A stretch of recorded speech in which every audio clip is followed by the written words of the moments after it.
Friends, నిప్పుతో చెలగాటం ఆడితే ఆ నిప్పు మనల్ని దహించి వేస్తుంది. ఈ మాట ఇప్పుడు బంగ్లాదేశ్కు అక్షరాల వర్తిస్తుంది. గత కొన్ని దశాబ్దాలుగా పొరుగు దేశంగా భారత్ అందించిన సహాయ సహకారాలను మర్చిపోయి ఒక రకమైన అహంకారంతో వ్యవహరిస్తున్న బంగ్లాదేశ్ మధ్యంతర ప్రభుత్వానికి భారత్ తిమ్మదిరిగే షాక్ ఇచ్చింది. గొడవలు చెయ్యకుండా, ఆర్భాటం లేకుండా భారత్ తీసుకున్న ఒకే ఒక్క నిర్ణయం ఇప్పుడు బంగ్లాదేశ్ వెన్నెముకను విరిచేసింది. ఆ నిర్ణయం ఏంటి? అసలు మహమ్మద్ యూనస్ చేసిన తప్పేంటి? బంగ్లాదేశ్ ఆర్థిక వ్యవస్థ ఎందుకు కుప్పకూలబోతుంది? ఈరోజు ఈ వీడియోలో దీని వెనుక ఉన్న అసలైన ఇంటర్నేషనల్ పాలిటిక్స్ మరియు జియో పొలిటికల్ స్ట్రాటజీని విశ్లేషిద్దాం.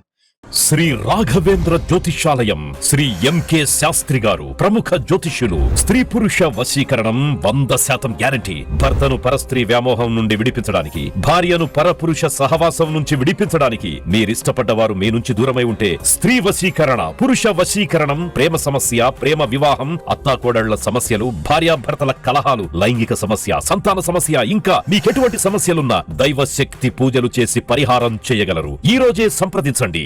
వీడియోను చివరి వరకు చూడండి. ఫ్రెండ్స్, మొదట మనం ఒక విషయం అర్థం చేసుకోవాలి. బంగ్లాదేశ్ అనేది ఒకప్పుడు అత్యంత పేద దేశం. కానీ గత 15 ఏళ్లలో ఆ దేశం ఎదిగిన తీరు చూసి ప్రపంచం ఆశ్చర్యపోయింది. అయితే ఈ ఎదుగుదల వెనుక భారతదేశం యొక్క అండదండలు పుష్కలంగా ఉన్నాయి. 1971లో బంగ్లాదేశ్ విముక్తి కోసం భారత్ చేసిన త్యాగాల నుండి మొదలుకొని నేటి వరకు విద్యుత్, ఆహారం, మందులు మరియు రవాణా సౌకర్యాల వరకు భారత్ అండగా నిలిచింది. బంగ్లాదేశ్ ప్రధానంగా రెడీమేడ్ గార్మెంట్స్ అంటే దుస్తుల తయారీ మీద ఆధారపడి జీవిస్తుంది. వారి మొత్తం ఎగుమతుల్లో సుమారు 83% వాటా బట్టలదే. మరియు ఈ బట్టలు అమెరికాకు, యూరప్కు ఎలా వెళ్తాయి? ఇక్కడే భారత్ కీలక పాత్ర పోషించింది. బంగ్లాదేశ్ తన సరుకును తన ఓడరేవుల ద్వారా పంపాలంటే చాలా సమయం మరియు ఖర్చు అవుతుంది. అందుకే భారత్ 2020లో ఒక గొప్ప నిర్ణయం తీసుకుంది. అదే ట్రాన్స్షిప్మెంట్ ఫెసిలిటీ. అంటే బంగ్లాదేశ్ తన సరుకును భారతదేశంలోని ఢిల్లీ, ముంబై, కోల్కతా వంటి ఎయిర్పోర్ట్లు మరియు సీపోర్ట్ల ద్వారా ప్రపంచ దేశాలకు పంపవచ్చు. దీనివల్ల బంగ్లాదేశ్ వ్యాపారాలకు రవాణా ఖర్చు 30% తగ్గింది మరియు సమయం 10 రోజుల ఆదా అయ్యింది. భారత్ దీనికోసం రూపాయి కూడా అదనపు పన్ను వసూలు చేయలేదు. కేవలం పొరుగు దేశం బాగుండాలనే ఉద్దేశంతోనే ఈ సహాయం చేసింది. అంతా బాగున్న సమయంలో బంగ్లాదేశ్లో రాజకీయ సంక్షోభం తలెత్తింది. షేక్ హసీనా ప్రభుత్వం పడిపోయిన తర్వాత నోబెల్ విజేత మహమ్మద్ యూనస్ నేతృత్వంలో మధ్యంతర ప్రభుత్వం ఏర్పడింది. పదవిలోకి వచ్చినప్పటి నుండి యూనస్ ధోరణి భారత్కు వ్యతిరేకంగా మారుతూ వచ్చింది. ఇటీవల ఆయన చైనా పర్యటనకు వెళ్లారు. అక్కడ ఆయన చేసిన వ్యాఖ్యలు భారత దౌత్య వర్గాలను తీవ్రంగా ఆగ్రహానికి గురిచేశాయి. ఆయన ఏమన్నారు అంటే, భారతదేశంలోని ఈశాన్య రాష్ట్రాలైన అస్సాం, మేఘాలయ వంటి సముద్ర మార్గం లేక ఇబ్బంది పడుతున్నాయి. అవి పూర్తిగా బంగ్లాదేశ్ పైన ఆధారపడాలి అన్నట్లుగా మాట్లాడారు. ఇది భారతదేశ అంతర్గత భద్రత మరియు అఖండతను ప్రశ్నించడమే కాకుండా బంగ్లాదేశ్లో చైనా పెట్టుబడులను పెంచాలని, భారత ప్రయోజనాలకు విఘాతం కలిగించేలా చైనాకు రెడ్ కార్పెట్ వెయ్యాలని ఆయన చూస్తున్నారు.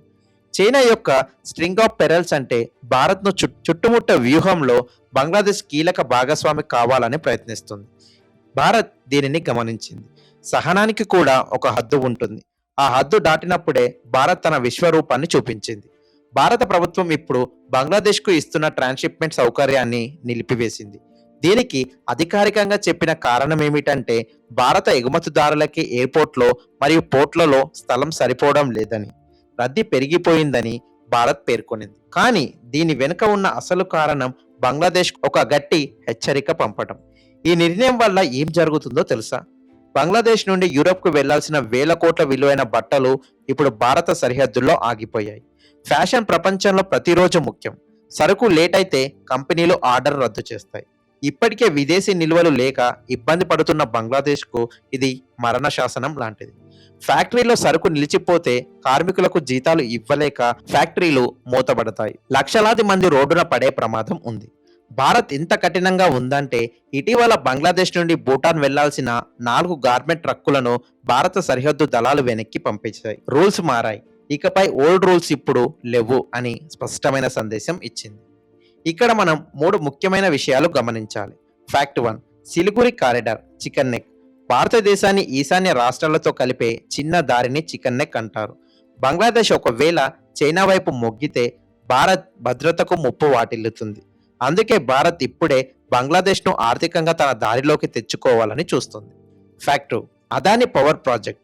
బంగ్లాదేశ్కు విద్యుత్ సరఫరా చేస్తున్న అదాని గ్రూప్ కూడా తమ బకాయిలు చెల్లించకపోతే విద్యుత్ నిలిపివేస్తామని హెచ్చరించింది. అంటే అటు ఇటు నుంచి పవర్ కట్, ఇటు నుంచి ఎగుమతులు కట్. బంగ్లాదేశ్ ఇప్పుడు పూర్తిగా చీకటిలోకి వెళ్లే పరిస్థితి కనిపిస్తుంది. ఫ్యాక్ట్ 3. China debt trap.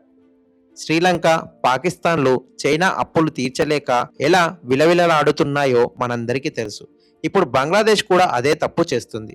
భారత్ను కాదని చైనాను నమ్ముకుంటే జరిగే నష్టం ఏమిటో భారత్ ఈ నిర్ణయం ద్వారా రుచి చూపిస్తుంది. సెక్షన్ 5. బంగ్లాదేశ్ ముందున్న దారులు ఏమిటి?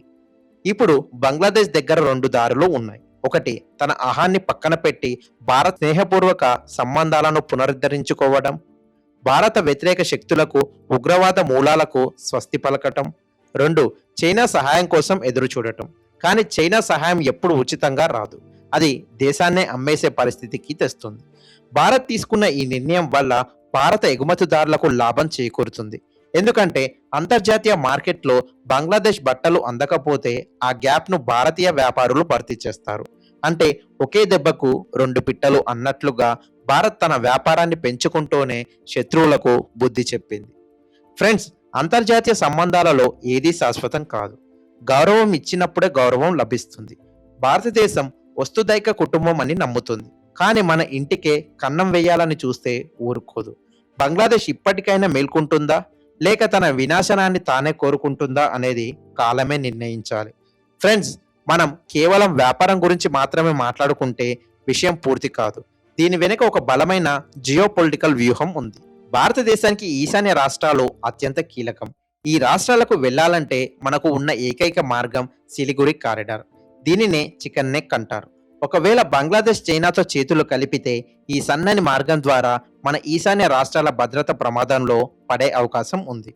మహ్మద్ యూనస్ ప్రభుత్వం రాగానే ఈశాన్య రాష్ట్రాల్లోని వేర్పాటువాద గ్రూపులకు బంగ్లాదేశ్ మళ్ళీ ఆశ్రయం ఇస్తుందేమో అన్న అనుమానాలు మొదలయ్యాయి. గతంలో షేక్ హసీనా ప్రభుత్వం ఉన్నప్పుడు అటువంటి శక్తులను ఆమె ఉక్కుపాదంతో అణిచివేశారు. కానీ ఇప్పుడు పరిస్థితి మారుతుంది. అందుకే బంగ్లాదేశ్ మన భద్రతతో ఆడుకోవాలని చూస్తే మనం వారి ఆర్థిక వ్యవస్థతో అడ్డుకోగలమని భారత్ ఈ ట్రాన్స్షిప్మెంట్ రద్దు ద్వారా నిరూపించింది. ఇది కేవలం ట్రక్కులను ఆపడం కాదు, బంగ్లాదేశ్ అహంకారాన్ని ఆపడం. వ్యాపారం ఒక ఎత్తు అయితే బంగ్లాదేశ్ను బ్రతికిస్తున్న మరో ముఖ్యమైన అంశం విద్యుత్. బంగ్లాదేశ్కు అవసరమైన విద్యుత్లో ఎక్కువ భాగం భారత్ నుండే వెళ్తుంది. ముఖ్యంగా అదాని పవర్ ప్లాంట్ నుండి వారికి నిరంతరం సరఫరా అందుతుంది. అయితే ప్రస్తుతం బంగ్లాదేశ్ భారత్కు సుమారు $800 మిలియన్ బకాయిలు చెల్లించాల్సి ఉంది. ఒకవైపు భారత్ విమానాశ్రయాలను, ఓడరేవులను వాడుకుంటూ మరోవైపు భారత్కు వ్యతిరేకంగా వ్యాఖ్యలు చేస్తూ ఇంకోవైపు విద్యుత్ బిల్లులు కట్టకుండా ఉండటం ఎంతవరకు సమాజం? ఒకవేళ భారత్ ఈ విద్యుత్ సరఫరాను కూడా నిలిపివేస్తే బంగ్లాదేశ్లో ఫ్యాక్టరీలు మాత్రమే కాదు, ఇల్లు కూడా చీకటిమయమవుతాయి. విద్యుత్ లేకపోతే గార్మెంట్ రంగం పూర్తిగా కుప్పకూలుతుంది. అంటే బంగ్లాదేశ్ తన ఉనికి కోసం ప్రతిక్షణం భారత్ మీద ఆధారపడి ఉందనే చేదు నిజాన్ని మహ్మద్ యూనస్ ప్రభుత్వం గ్రహించాల్సి ఉంది. మరో ముఖ్యమైన విషయం ఏమిటంటే బంగ్లాదేశ్లోని గార్మెంట్ పరిశ్రమలో దాదాపు 40 లక్షల మంది కార్మికులు పనిచేస్తున్నారు. ఇందులో మెజారిటీ మహిళలే. భారత్ తీసుకున్న ఈ నిర్ణయం వల్ల ఆర్డర్లు తగ్గిపోయి ఫ్యాక్టరీలు మూతపడితే ఆ 40 లక్షల మంది కార్మికులు రోడ్డు మీదకి వస్తారు. ఇప్పటికే రాజకీయ అస్థిరతతో కొట్టుమిట్టాడుతున్న బంగ్లాదేశ్కు ఈ కార్మికుల ఆగ్రహం తోడైతే మరో భారీ ప్రజా విప్లవానికి దారితీస్తుంది. మహ్మద్ యూనస్ తన కుర్చీని కాపాడుకోవాలి అంటే ప్రజలకు ఉపాధి చూపాలి. ఆ ఉపాధి చూపాలి అంటే భారత్తో సత్సంబంధాలు ఉండాలి. చైనా అప్పులు ఇస్తుందనే కానీ బంగ్లాదేశ్ ప్రజలకు తిండి పెట్టే వ్యాపారాన్ని ఇవ్వలేదు. చైనా వస్తువులను ప్రపంచం నమ్మడమే లేదు. కానీ భారత్ మార్గం ద్వారా వెళ్లే బంగ్లాదేశ్ వస్తువులకు ప్రపంచంలో మంచి గుర్తింపు ఉండేది.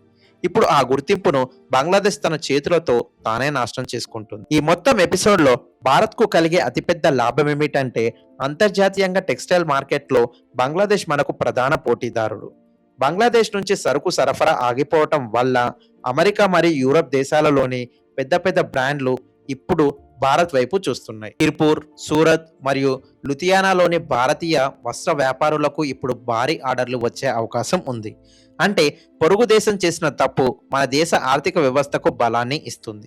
ఇది మోడీ ప్రభుత్వం యొక్క ఇండియా ఫస్ట్ పాలసీకి ఒక నిదర్శనం. ఈ విషయంలో మీ అభిప్రాయం ఏంటి? భారత్ తీసుకున్న ఈ నిర్ణయం సరైనదేనా? కామెంట్ సెక్షన్లో తప్పకుండా తెలియజేయండి. ఈ వీడియో నచ్చినట్లు అయితే వీడియోని లైక్ చేయండి మరియు షేర్ చేయండి. దేశ రక్షణ మరియు రాజకీయ పరిణామాలపై ఇలాంటి మరిన్ని విశ్లేషణల కోసం మన ఛానల్ని సబ్స్క్రైబ్ చేసుకోండి. పక్కనే ఉన్న బెల్ ఐకాన్ని నొక్కడం మర్చిపోకండి. జై హింద్.